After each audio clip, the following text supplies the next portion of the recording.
Les valeurs sur lesquelles s'est refermée la peau des mots sont des mutantes. Il faut les suivre, les rattraper, voir où elles se nichent. Qu'il faille parcourir et subir les chemins escarpés de l'abstraction pour repérer et exprimer en sa teneur propre cela même que selon sa manifestation, le monde nous présente de plus concret. Par exemple, une parole entendue depuis le corps vivant d'un autre. Voilà qui peut paraître étrange. Mais c'est l'étrangeté constitutive des êtres parlants que nous sommes, et nous ne pouvons à notre tour que nous y plier.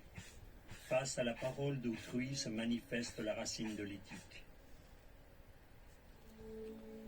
Parce que la philosophie, ça ne descend pas du ciel. Oui, ça pousse dans l'entre-deux des corps. Ça ne vient pas du ciel. Mais même lorsque ça semble venir du ciel, même lorsque ça vient d'une lecture, par exemple, si je lis le Parménide de Platon, je sais que c'est abstrait, mais tu entends la voix. Tu entends la voix qui parle dans le dialogue. Et si tu ne l'entends pas, c'est pas la peine de le lire. Donc tu figures toujours par-dessous ce que disent les mots, les expressions, le mouvement même de la pensée. Tu figures toujours une scène, et une scène dans laquelle il y a des gens, une scène charnelle, une scène qui se passe dans l'entrecorps. Ces gens parlent entre eux, même s'ils parlent de choses très abstraites. Et si tout cela ne s'anime pas, tu ne deviendras jamais philosophe. Tu lis depuis la première phrase de l'éthique. De quoi parle-t-il? De quoi parle-t-il? À quoi renvoient ces mots? Il y a quelqu'un qui parle. Ce texte n'a pas été produit par hasard. C'est pas comme une formation minérale. Et de quoi parle-t-il? Alors, moi, tu dis substance, mais pour l'instant, je ne veux pas interpréter. Je vais continuer, essayer de penser, et je suis engagé dans la traversée du texte. Mais au point de départ, il faut qu'il y ait ce rejet, sans quoi tout paraît aller de soi. Parce que tu peux toujours apprendre par cœur. J'entends par substance, ce qui conçoit, par soi, etc. Tu peux apprendre par cœur. Tu peux suivre toute la suite des démonstrations de l'éthique. Les refaire sur un papier. Mais tu ne seras pas engagé dans le texte à ce moment-là. Tu répéteras le texte, tu ne seras pas engagé. Autant le faire recopier par une machine. Mais voilà, nous ne sommes pas des machines à recopier.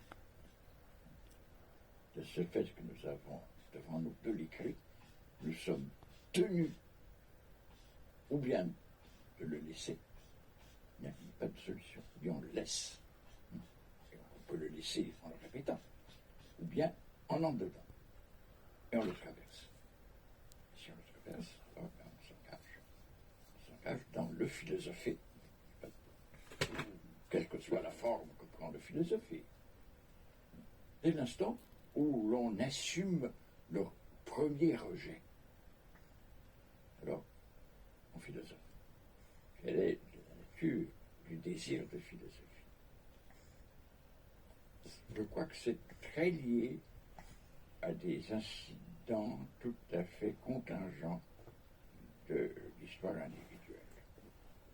Ça dépend de ce qu'on a lu, ça dépend de ce qu'on a appris, ça dépend du degré d'inquiétude que l'on éprouve au sujet de ce qu'on a lu, au sujet de ce qu'on a appris.